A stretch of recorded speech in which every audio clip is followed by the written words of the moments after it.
Seu meu amado, bem-vindo de volta à nossa escola bíblica. Nós estamos estudando o livro de Provérbios e então pegue a sua Bíblia, pegue o seu caderno de estudos, ora o Senhor, pede a Ele discernimento, entendimento, conhecimento, sabedoria, pede a Ele proteção para que nós possamos desvendar dos seus mistérios.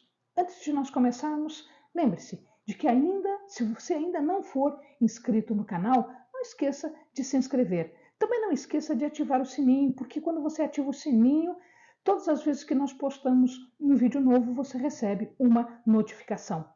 E mais uma coisa, não esqueça de compartilhar o link com seus amigos, com seus familiares, com os seus conhecidos na sua igreja. Pode compartilhar à vontade, porque este é um vídeo gratuito, você não paga nada, ninguém paga nada para receber aí alguns ensinamentos, algumas palavras. E você ainda ajuda a espalhar a palavra de Deus. Amém? Então, vamos lá. Nós iniciamos então hoje o estudo do capítulo 10 e do capítulo 11. A partir do capítulo 10, como nós já havíamos visto com os amados em um vídeo anterior, começam os provérbios de Salomão e ele vai do 10 até o 22 e alguns versículos.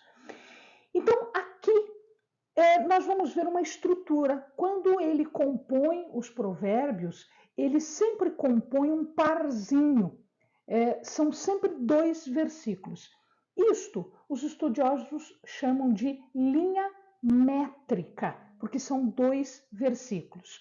O segundo sempre é uma antítese do primeiro. O que quer dizer antítese? Quer dizer que o segundo tem palavras que contrapõem, que tem um sentido diferente, um sentido oposto, contrário do primeiro.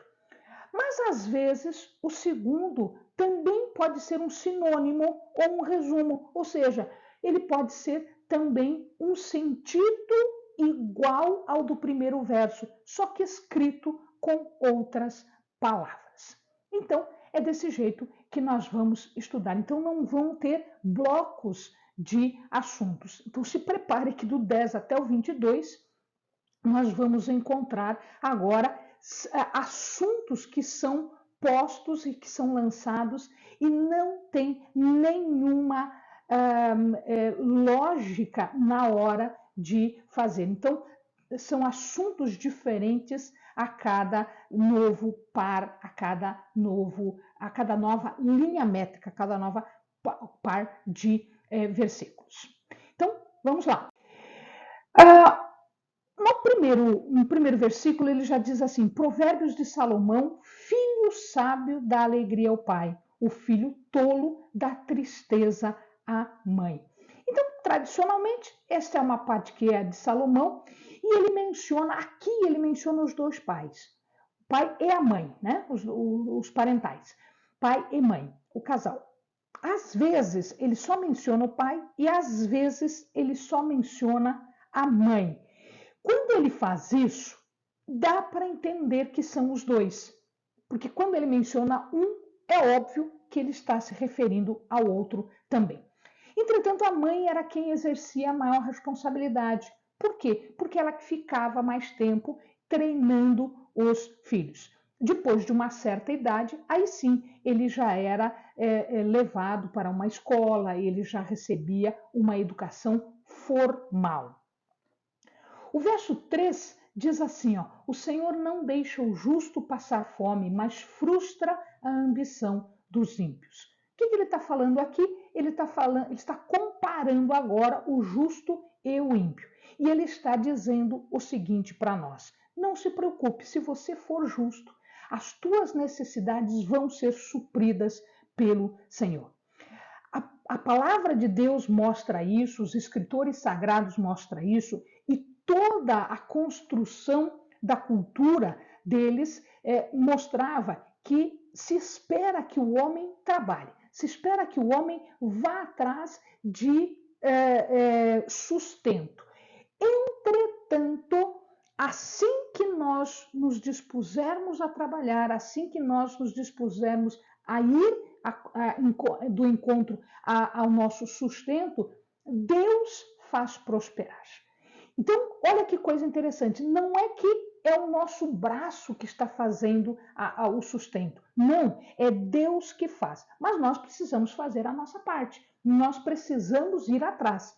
Por quê? Porque ele vai falar em vários momentos aqui, como nós já dissemos, ele vai falar sobre a preguiça. E ele entende aqui que a preguiça é um defeito moral. Então, ele elogia aquele que trabalha e ele diz: este é justo, este Deus vai ajudar. O verso 4 e o verso 5 dizem o seguinte: as mãos preguiçosas empobrecem o homem, porém as mãos diligentes lhe fazem riqueza. Aquele que faz a colheita no verão é filho sensato, mas aquele que dorme durante a ceifa é filho que causa vergonha. Ou seja, a mesma coisa nós estamos vendo aqui, a mesma coisa em relação ao trabalhador. Então, a pobreza não é vergonha. Ser pobre não é algo pelo qual a gente deva se envergonhar. Não, muito pelo contrário. Mas a preguiça, sim. A preguiça é algo para que se tenha vergonha. Porque quando nós estamos com saúde, quando nós somos jovens, quando nós podemos trabalhar, quando nós podemos fazer as coisas para a nossa velhice, nós não fazemos. Isso é preguiça. Isto é abominável ao Senhor. As pessoas devem ser ativas, as pessoas devem trabalhar, as pessoas devem fazer as coisas para preparar a sua velhice, para providenciar o que for necessário para a sua velhice. Olha aqui, ele fala também no verso 26 a respeito daqueles que são preguiçosos. Vou adiantar aqui. Como vinagre para os dentes e fumaça para os olhos, assim é o preguiçoso para aqueles que o enviam. Então não é só o trabalho pessoal, é também quando a gente pede alguma coisa, um mensageiro, quando a gente pede um trabalho, quando a gente pede alguma coisa para um preguiçoso. É como vinagre nos dentes. Ele irrita, ele mancha, ele dá problema. É como fumaça no olho, né? É irritante. Né? A gente chora, a gente lacrimeja, fica tudo vermelho, é irritante, porque causa dano. Então, o preguiçoso, ele não causa dano só para si mesmo, mas ele vai causar dano também para as outras pessoas. O 6 e o 7 vai falar do justo e do ímpio. As bênçãos coroam a cabeça dos justos, mas a boca dos ímpios abriga a violência. A memória deixada pelos justos será uma bênção, mas o nome dos ímpios apodrecerá. Então aqui ele vai falar o seguinte, que as pessoas más, as pessoas iníquas, elas transparecem esta maldade. Isso fica transparente no seu rosto, isto fica transparente no seu ser, no seu comportamento. Ela é escrita nas feições. Então, quando a gente olha algumas pessoas, a gente vê uma coisa estranha, é o quê? É a maldade, a iniquidade. Porque aquele que é bom, o rosto sorri, os olhos sorriem, ele é agradável. E ele fala que nem depois da morte melhora a coisa. Por quê? Quando morre um justo, a memória permanece, ele é lembrado. Agora, quando um ímpio morre, a memória dele, o nome dele, o que ele era, vai apodrecer junto com a matéria do corpo dele, que também apodrece. Então, não vai restar nada do ímpio. O verso 8 e o verso 9 continuam a falar do insensato, do ímpio.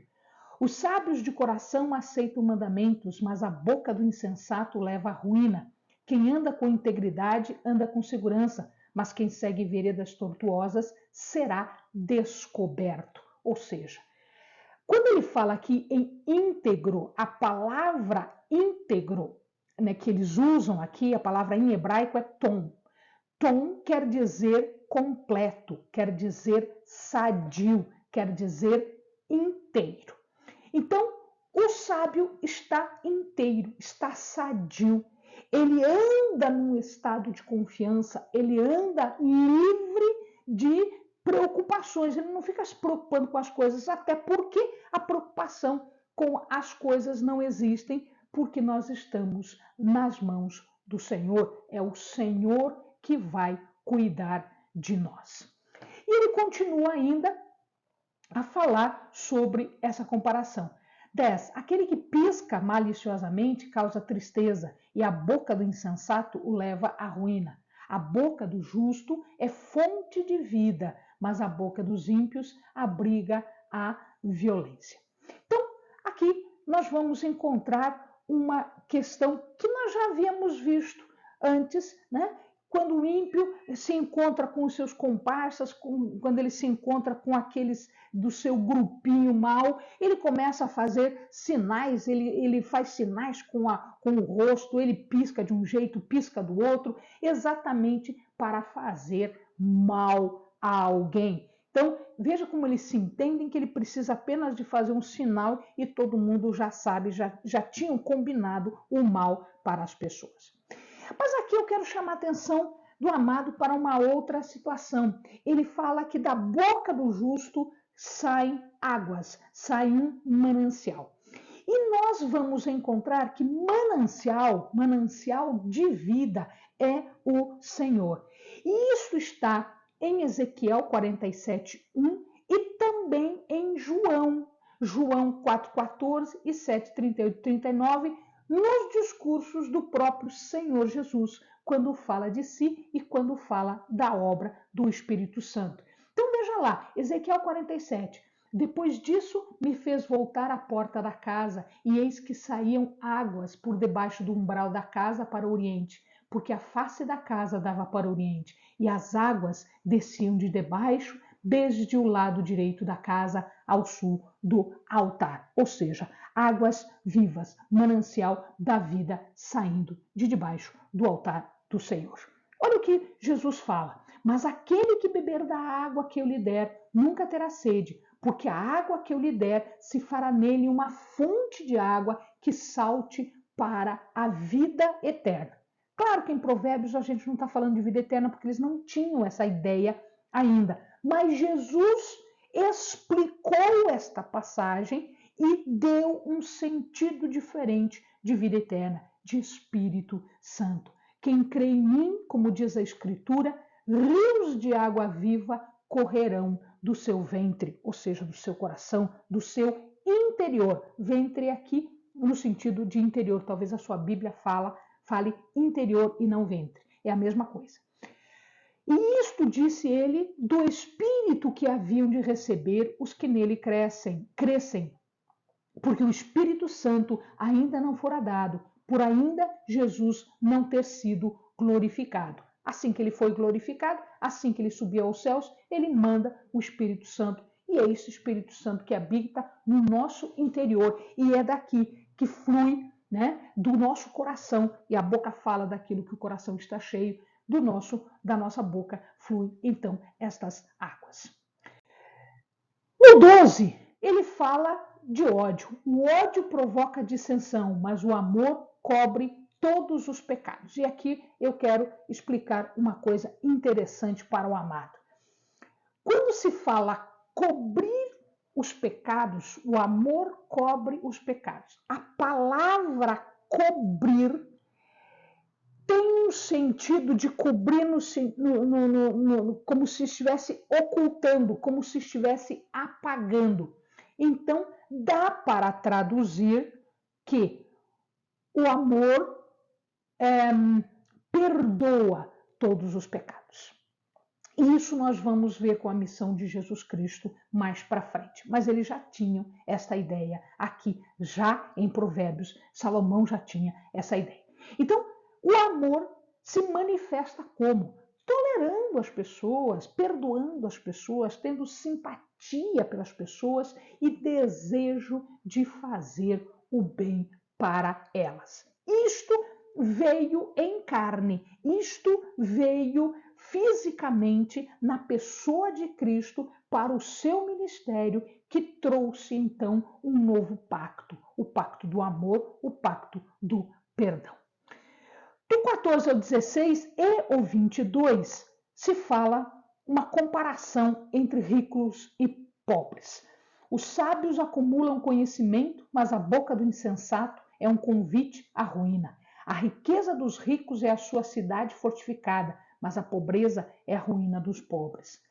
O salário do justo lhe traz vida, mas a renda do ímpio lhe traz castigo. E o 22, a bênção do Senhor traz riqueza e não inclui dor alguma. Então, o que nós temos aqui? Esta riqueza é um entesouramento de sabedoria, porque ele está falando de sabedoria. Quando nós acumulamos sabedoria, quando nós acumulamos conhecimento, nós nos livramos de problemas. Por quê? Porque quando chega a situação certa, uma ocasião certa, um problema, nós sabemos que a saída está desse jeito, desse outro jeito. Ou seja, nós conhecemos, nós temos sabedoria para distanciarmos-nos dos problemas e nos livrarmos do problema. Esta pobreza é pobreza pelo quê? Por várias razões. Os hebreus, os judeus, achavam que pobreza era um castigo. Mas nem sempre isto acontece, nem sempre isto acontece. A pobreza pode ser causada também por preguiça.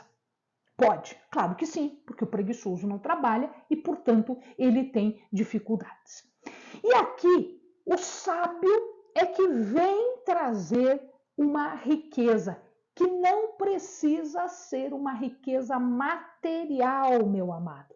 A riqueza aqui, ela não quer dizer só dinheiro, riquezas no sentido de bens, carros, casas, etc. Não é só isso.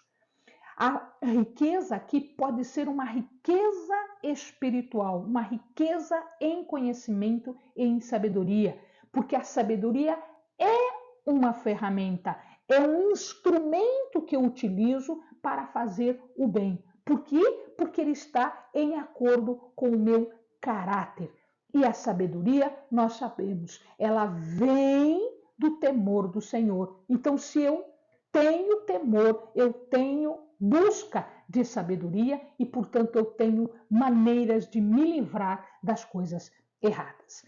E o trabalho sem as bênçãos de Deus, amado, é em vão. Riqueza aqui é a riqueza abençoada por Deus, porque eu posso ter pessoas, eu posso encontrar pessoas ricas que ficaram ricas enganando, corrompendo, roubando, né? Então, a verdadeira riqueza é aquela riqueza que vem do trabalho humano abençoado por Deus. Do 18 ao 21, ele fala de palavras. Então vamos lá. Quem esconde o ódio tem lábios mentirosos e quem espalha calúnia é tolo. Quando são muitas as palavras, o pecado está presente, mas quem controla a língua é sensato. A língua dos justos é prata escolhida, mas o coração dos ímpios quase não tem valor. E o 21, as palavras dos justos dão sustento a muitos, mas os insensatos morrem por falta de juízo. Existem mais de 1000 passagens relativas ao uso da palavra, o uso correto da palavra, o uso sem maldade, o uso sem calúnia, o uso sem ódio. Então, mais de 100 passagens fazem aqui dos provérbios um dos livros em que mais se fala a respeito de palavras, e palavras, um dos assuntos mais usados em provérbios. Então, o uso correto das palavras, sem a maldade, sem a calúnia, sem o ódio, sem nada que possa causar morte, seja física ou espiritual, para quem está falando ou para quem está ouvindo. Lembrem-se, meus amados, a boca fala daquilo que o coração está cheio. O verso 23, 25 e do 27 ao 32, ele fala do perverso. Então, o tolo encontra prazer na má conduta, mas o homem cheio de entendimento deleita-se na sabedoria. O que o ímpio teme lhe acontecerá, o que os justos desejam lhes será concedido.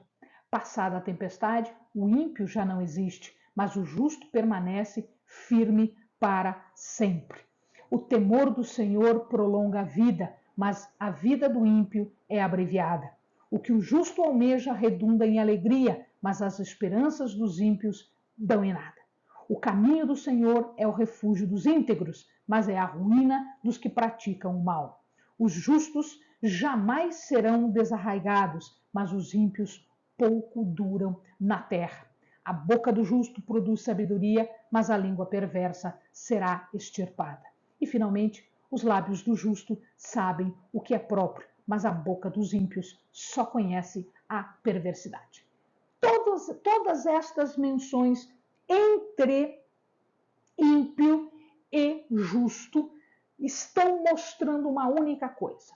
O perverso, o ímpio, o corrupto, o mau, o pecador, ele só quer uma coisa: ele quer evitar Deus. Só que o problema é o seguinte, a palavra diz isso e nós sabemos disso, que um dia tanto ímpios quanto justos estarão diante de Deus para serem julgados, para sermos julgados diante de Deus. E o julgamento, então, não vai ter misericórdia. Por quê? Porque foi dado misericórdia todo esse tempo. Então, é preciso agora haver julgamento. Ele evitou Deus a vida inteira, ele teve as suas regras, ele escarneceu de Deus, ele escarneceu das pessoas, ele zombou das pessoas. Agora ele estará diante de Deus para ser julgado por ele. Então ele quis tanto, ficar longe de Deus, mas vai chegar um momento em que ele vai estar diante de Deus. E quando estivermos diante de Deus, o justo terá um tratamento e o homem bom terá outro tratamento. E aqui na terra nós seremos fortalecidos, nós seremos favorecidos por Deus até que nós cheguemos a uma perfeição. Não a perfeição de Deus, porque isso é impossível. Não a perfeição de Cristo, porque isso é impossível. Mas o mais próximo possível desta perfeição. Nós estaremos tentando imitar Deus, tentando imitar Cristo no seu bom comportamento enquanto esteve aqui na Terra. Claro que isso é impossível de termos 100% desse comportamento, porque nós somos imperfeitos, nós somos pecadores, mas nós tentamos. O homem bom, ele recebe esta fortaleza e esta ajuda de Deus para nos aproximarmos e, passo a passo, ficarmos cada vez mais semelhantes ao seu filho. E aí começa Provérbios 11. E ele já começa a falar no verso 1 de honestidade. O Senhor repudia balanças desonestas, mas os pesos exatos lhe dão prazer. Então, a desonestidade não é coisa que Deus aprove. Ele fala de peso. O que é esse peso? Antigamente, as balanças eram balanças em que de um lado se colocava o produto, do outro lado se colocava um peso. Claro que hoje a gente tem pesos que são padrão. Naquela época não existia isso. Então, os reis, e no templo, eles deixavam um peso que era um peso padrão. E eles chamavam esse peso de Eben Shlemar, que quer dizer pedra perfeita. Então, esta pedra perfeita era aquela pedra que dava o peso exato. O que as pessoas faziam? Elas usavam um peso para comprar e um peso para vender, de acordo com o seu interesse. Então, elas estavam sendo abomináveis, elas estavam sendo desonestas. Do 2 ao 31, eu não vou ler tudo isso, depois o amado para o vídeo e lê tudo, ou então, depois do vídeo, lê a passagem toda. Ele está falando aqui entre a comparação entre justo e entre ímpio. Vou chamar a atenção de algumas partes para que o amado, na hora de ler, fique mais fácil o entendimento. Ele fala de uma coisa chamada orgulho. O ímpio, em regra, é um orgulhoso.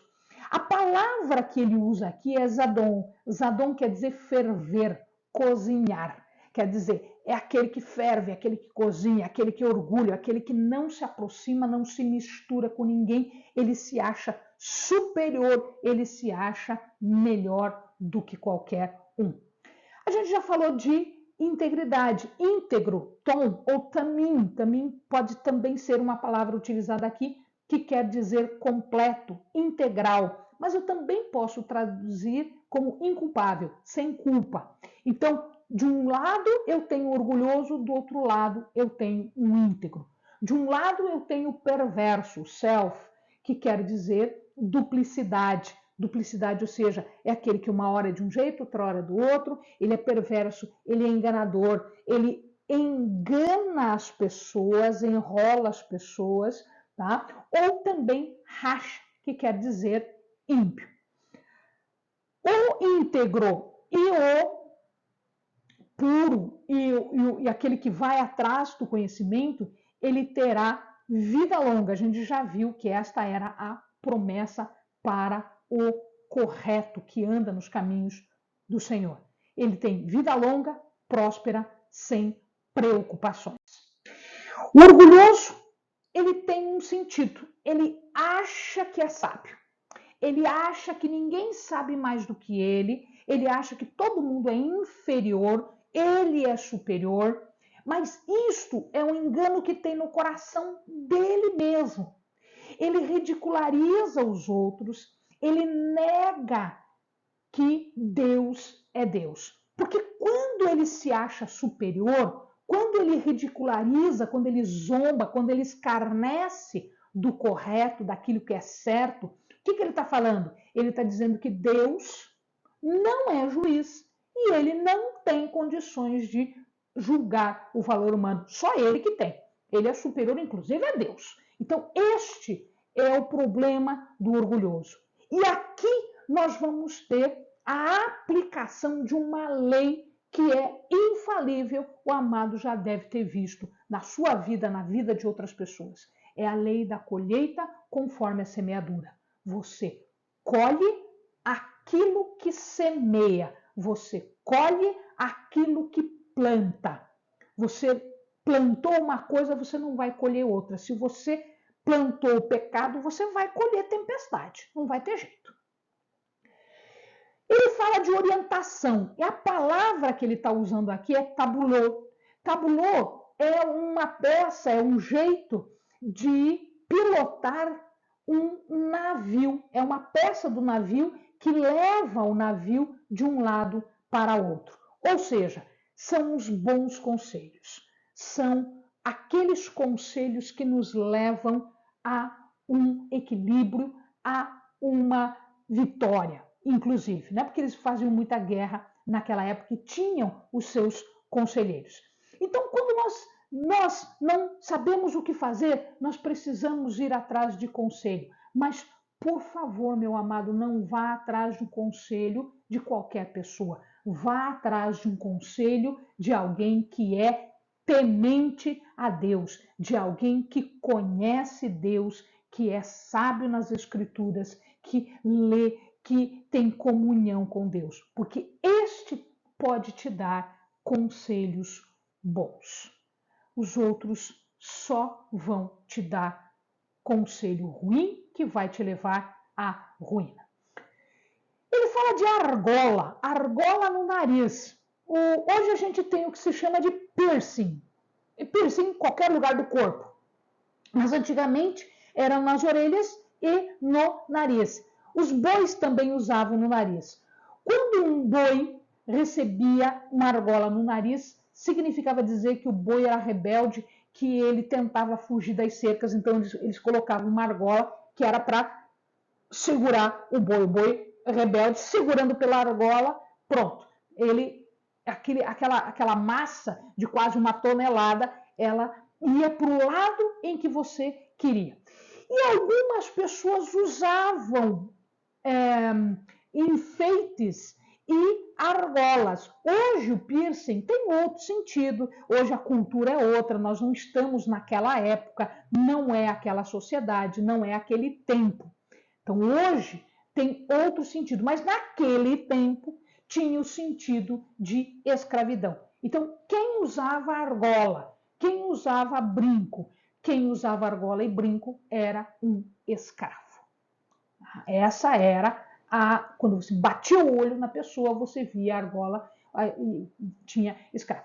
Um pouquinho depois, argolas e brincos passaram a significar luxo, porque só as pessoas com dinheiro usavam argolas e brincos. Então, logo em seguida, esse costume teve outra aplicação. Hoje tem outro sentido também. E, finalmente, eu vou lembrar um provérbio do povo britânico, dos ingleses. Os ingleses diziam o seguinte, eles falavam assim: o que nós gastamos, nós tínhamos. Foi. O que nós gastamos, nós tínhamos. O que nós poupamos, nós perdemos. Mas o que demos, isto é o que temos. O que ele quer dizer com isso aqui? Quando você gasta, você perde. O que você poupa, você também perde, porque você deixou de fazer alguma coisa no sentido de bem, de bom. Ele não está falando aqui de poupar para a velhice. Não é isso que ele está dizendo. Porque a palavra diz que nós temos que poupar para a velhice. Nos prepararmos para o tempo de velhice, quando nós não podemos trabalhar. Isso nós temos que fazer mesmo. Mas o que ele está dizendo aqui é que aquilo que nós damos para as pessoas, o bem que nós fazemos para as pessoas, isto é a única coisa que nós temos.